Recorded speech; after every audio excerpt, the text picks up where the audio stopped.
Je lis du livre de Esther, chapitre 5, au verset 4, ce qui suit.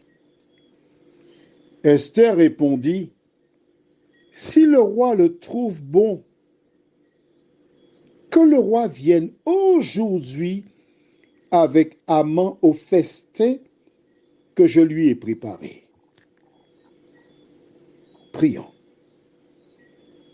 Notre Seigneur et notre Dieu, nous continuons cette belle histoire que nous avons entamée depuis quelques jours. Et tandis que nous méditerons que sur cette seule référence, que le Saint-Esprit nous aide à comprendre et que nous puissions en même temps développer comment étudier et comprendre ta parole, nous t'en prions au nom de Jésus pour ta gloire éternelle. Amen. Tu vois que c'est facile d'étudier la Bible et de la comprendre aussi, n'est-ce pas? Ok. Alors aujourd'hui, nous venons de lire la référence, le verset 4. Vois-tu, la Bible est un ouvrage qui devrait être lu par tous les diplomates. Ok? Alors, Esther va voir le roi. Pourquoi? Pour faire annuler l'édit que Haman lui a fait signer. Mardoché lui dit que c'est toi seul qui dois aller défendre la cause. Esther est un peu embarrassée. Finalement, elle décide d'y aller. Elle se trouve face, du moins à côté de son époux. Dans la hiérarchie, Esther est supérieure à Haman. Elle s'adresse à son égal, le roi. Et certaines femmes sont très expertes pour faire passer des messages, du type des larmes. On veut me tuer. Il y a cette manière de faire passer le message. Mais Esther, elle est une reine. Elle invite, et regarde bien, elle dit, si le roi le trouve bon, et la fin du verset dit, que je lui ai préparé. Elle ne dit pas, j'ai préparé un repas et je souhaiterais que tu viennes avec Haman. Elle commence à rappeler, toi tu es le roi. Et beaucoup de femmes devraient apprendre à s'exprimer. Des hommes aussi, bien sûr, mais non, ne te fâche pas. Attends, on est sur la référence. J'ai rien contre les femmes. Ne le prends pas mal. Excuse-moi, tu étais choqué? Je te demande pardon. D'accord? On continue? C'est bon. Elle dit au roi, en quelque part, c'est toi qui as le dernier mot. Je ne suis que ta servante. Si tu juges bon,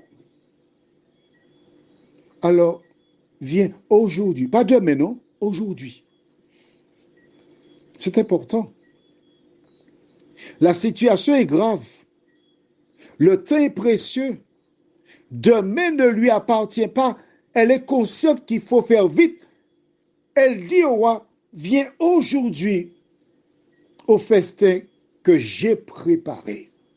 C'est là que nous découvrons qu'avant de se préparer d'aller chez le roi, elle a donné des ordres pour que le repas soit impeccable. Elle a cherché tous les mets que le roi aime, les boissons, le caviar et autres. Elle a tout préparé avant de partir, avant de se rendre chez le roi. Toute une organisation.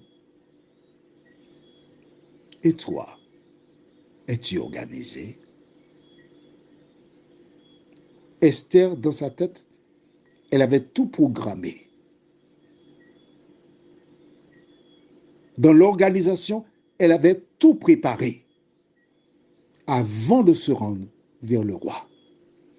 Quand tu as besoin d'une augmentation de salaire ou changer de poste, est-ce que tu t'organises avant d'y aller ou bien tu débarques? Et monsieur, j'avais ça à vous dire là. J'ai besoin d'une augmentation de salaire. C'est comme ça que tu fais ça? Mais non. Je t'invite à lire la Bible. À prendre le temps pour voir comment demander. Prions. Notre Seigneur et notre Dieu, Merci pour la parole qui nous montre comment nous exprimer et agir. De nous aider à réaliser que toutes les victoires sont souvent obtenues après la prière et l'organisation minutieuse d'une action. Alors que le soleil est couché et que nous allons nous reposer, Seigneur, de nous aider à comprendre que nous devons toujours faire ce qui est urgent rapidement. Aide-nous à réaliser qu'il n'y a pas de temps pour plus tard, car souvent, plus tard est déjà trop tard. Que les anges veillent sur notre sommeil, que le Saint-Esprit imprime dans notre cerveau la parole, et que le sang de Jésus continue de nous laver de nos péchés, nous t'en prions. Au nom du Sauveur, Jésus, et pour ta gloire éternelle. Amen. Je te souhaite une bonne nuit.